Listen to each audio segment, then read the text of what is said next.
En tiempos donde la fe se había convertido en un susurro y la voz de Dios parecía lejana, el pueblo de Israel había escogido seguir a Baal. Los altares del Señor estaban derrumbados, los profetas habían sido perseguidos y los corazones se habían llenado de miedo. En medio de esa oscuridad, un hombre se levantó. No era un rey ni un guerrero, era un profeta, un simple hombre con fuego en su espíritu. Su nombre era Elías el Tisbita, y su misión, recordar a Israel quién era el verdadero Dios. Elías apareció sin anuncio, sin ejércitos ni riquezas, solo con una palabra encendida en su boca. Se presentó ante el rey Acab, el gobernante más perverso que Israel había tenido, y declaró con firmeza: «Vive el Señor Dios de Israel, en cuya presencia estoy, que no habrá lluvia ni rocío en estos años, sino por mi palabra». Primero Reyes 17:1. Nadie se atrevía a hablarle así a un rey, pero Elías no hablaba por sí mismo, hablaba por aquel que lo había enviado. Esa palabra fue como un rayo cayendo sobre la tierra. Desde ese día, los cielos se cerraron, la lluvia desapareció, los ríos se secaron y la tierra se volvió polvo. Lo que comenzó como una profecía pronto se convirtió en una tragedia nacional. Mientras el hambre y la sequía devastaban la nación, Elías fue llevado por Dios al desierto, junto al arroyo de Querit. Allí, lejos de las multitudes, aprendió a depender de lo invisible. Dios le enviaba cuervos con pan y carne cada mañana y cada tarde, recordándole que la provisión divina no depende de circunstancias, sino de obediencia. Hubo días de silencio, noches frías y preguntas sin respuesta. ¿Por qué Dios lo había enviado a esconderse si su palabra era verdad? Pero fue en ese silencio que Elías entendió algo que todos los profetas deben aprender: que antes de hablar con poder, hay que aprender a escuchar en soledad. No era el fuego, ni la tormenta lo que lo sostenía.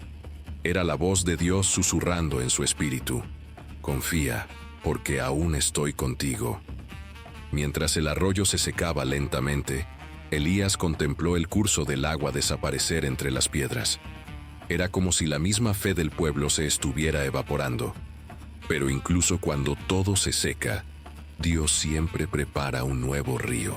Y fue allí, en el punto más bajo de su camino, donde Dios volvió a hablarle: «Levántate, ve a Sarepta, porque he preparado a una viuda para que te sustente». Primero Reyes 17:9. Esa instrucción no tenía sentido.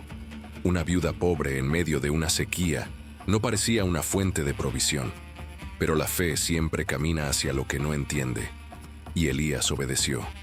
Porque cuando la fe es verdadera, no necesita lógica, necesita dirección.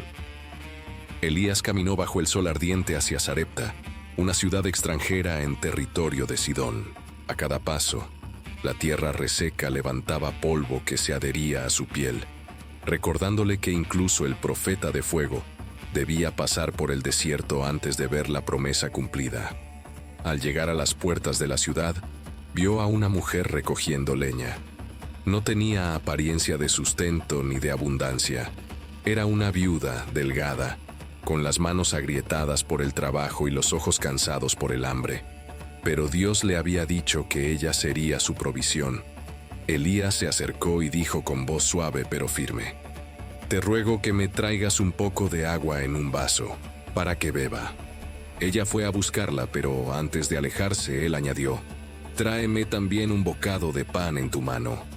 La mujer se detuvo y respondió con un tono de desesperanza: «Vive el Señor tu Dios, que no tengo pan cocido, solo un puñado de harina en la tinaja y un poco de aceite en la vasija. Y ahora recogía 2 leños para preparar algo para mí y para mi hijo. Lo comeremos y moriremos». Primero Reyes 17:12. Esas palabras perforaron el aire como un lamento. Era el sonido del final de una historia. Pero Elías sabía que cuando el hombre dice «es el fin», Dios apenas está comenzando. Por eso respondió con una fe que desafiaba la lógica: «No tengas temor, ve, haz como has dicho, pero hazme a mí primero una pequeña torta, y después harás para ti y para tu hijo, Porque así dice el Señor Dios de Israel: la harina de la tinaja no escaseará, ni el aceite de la vasija disminuirá, hasta el día en que el Señor haga llover sobre la faz de la tierra. Primero Reyes 17, 13, 14. La mujer dudó, pero había algo en la voz del profeta que la hizo creer, no en él, sino en el Dios que hablaba a través de él. Preparó el pan, lo llevó a Elías, y cuando volvió a mirar su tinaja, descubrió que no estaba vacía.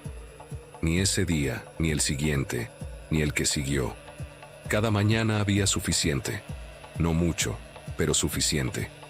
Y ese es el lenguaje del cielo. Dios nunca da en exceso, da lo necesario para fortalecer la fe.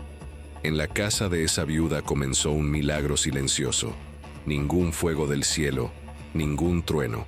Solo una pequeña tinaja que se negaba a vaciarse. Así obra Dios la mayoría de las veces, sin ruido, sin espectáculo, pero con fidelidad. Y mientras el aceite seguía fluyendo, algo más comenzó a llenarse: el corazón de la mujer. Lo que antes era desesperación, se transformó en confianza. Y en medio de la escasez, aprendió que la verdadera abundancia no está en lo que se tiene, sino en a quién se obedece. Cada día era un recordatorio de que la fe no se trata de tener todo, sino de confiar incluso cuando no hay nada. A veces Dios nos pide algo imposible. Nos dice: dame primero, cuando sentimos que no nos queda nada. Pero es porque quiere mostrarnos que lo poco en sus manos se vuelve mucho. Esa viuda entregó su último pan y recibió la promesa de sustento eterno. No porque Dios necesitara su harina, sino porque necesitaba su fe. Y así, mientras el fuego del horno ardía cada mañana, la historia de una mujer anónima y un profeta fugitivo se convirtió en un testimonio de provisión divina. Nadie lo sabía, pero esa pequeña casa en Sarepta sería el escenario de uno de los mayores milagros de resurrección de toda la Escritura. Porque Dios no solo quería saciar el hambre de su cuerpo, quería despertar la fe de su alma. Y cuando el corazón humano se atreve a creer, el cielo responde. Pasaron los días, y aquella casa antes vacía comenzó a llenarse de paz. Elías oraba cada mañana, y el aroma del pan recién hecho se mezclaba con la fe recién nacida. La viuda ya no dudaba. Había visto a Dios sostenerla día tras día, en lo pequeño, en lo cotidiano. Pero incluso los hogares donde hay milagros también enfrentan pruebas. Un día, su hijo, el único motivo por el que seguía respirando, enfermó gravemente. Su respiración se volvió débil, sus ojos perdieron el brillo, y en pocas horas su pequeño cuerpo quedó sin vida. El silencio se hizo insoportable. La madre cayó de rodillas y gritó: ¿Qué tengo yo contigo, hombre de Dios? Has venido para recordarme mi pecado y hacer morir a mi hijo. Primero Reyes 17, 18. La fe se quebró en 1000 pedazos. La misma mujer que había creído en el milagro de la harina, ahora se ahogaba en lágrimas frente a un cuerpo inmóvil. Elías sintió el golpe en el alma. Él también tembló, pero no porque dudara de Dios, sino porque sabía que estaba frente a algo más grande que la vida misma. Sin responder palabra, tomó al niño en sus brazos y lo subió al aposento donde él dormía. Lo colocó sobre su lecho y comenzó a clamar: Señor mi Dios, ¿también a esta viuda en cuya casa me hospedo has afligido, haciendo morir a su hijo? Luego se tendió sobre el niño 3 veces y oró con todo su ser: Señor mi Dios, te ruego que hagas volver el alma de este niño a él. Primero Reyes 17, 20, 21. Y el cielo, que había permanecido cerrado por años de sequía, escuchó. El corazón del niño volvió a latir. Sus pulmones se llenaron de aire. Su madre, que lloraba sin consuelo, vio al profeta descender las escaleras con su hijo vivo en brazos. Mira, tu hijo vive, dijo Elías. Entonces ella declaró con lágrimas y temblor: Ahora conozco que tú eres varón de Dios, y que la palabra del Señor en tu boca es verdad. Primero Reyes 17:24. Fue en ese instante cuando Elías entendió algo que ni siquiera en el Monte Carmelo comprendería del todo: que el poder de Dios no se manifiesta solo en truenos y fuego, sino también en el susurro que devuelve la vida donde había muerte.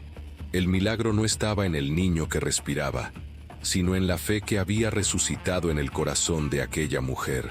Dios no siempre cambia las circunstancias primero. Muchas veces cambia el alma para que podamos ver el milagro cuando llegue. A veces, Él permite que algo muera, no para castigarnos, sino para mostrarnos que su poder no tiene límites, que incluso lo perdido puede volver a vivir. Y esa historia, nacida en una casa pobre de Sarepta, se convirtió en una profecía viva. Si Dios pudo dar vida donde solo había silencio, también puede levantar tu esperanza donde creías que ya no quedaba nada. Elías miró al cielo y supo que la sequía aún no había terminado, pero su fe sí había florecido, porque el mismo Dios que alimentó con harina a una viuda, acababa de demostrar que puede traer vida incluso a lo imposible. La noticia del milagro comenzó a correr de boca en boca, y aunque nadie lo sabía, ese solo fue el principio. En la distancia, los sacerdotes de Baal seguían adorando a sus ídolos de piedra, mientras Israel olvidaba al Dios verdadero. Pero el fuego de Elías apenas comenzaba a encenderse, y en el horizonte, Dios ya preparaba el Monte Carmelo, donde el cielo volvería a abrirse, no para llover, sino para arder. Y así como Dios trajo vida donde había muerte, pronto enviará fuego donde reina la oscuridad. Pero, ¿qué sucede cuando un hombre desafía a un imperio en nombre del Dios vivo? No te pierdas la parte 2, el fuego del Carmelo.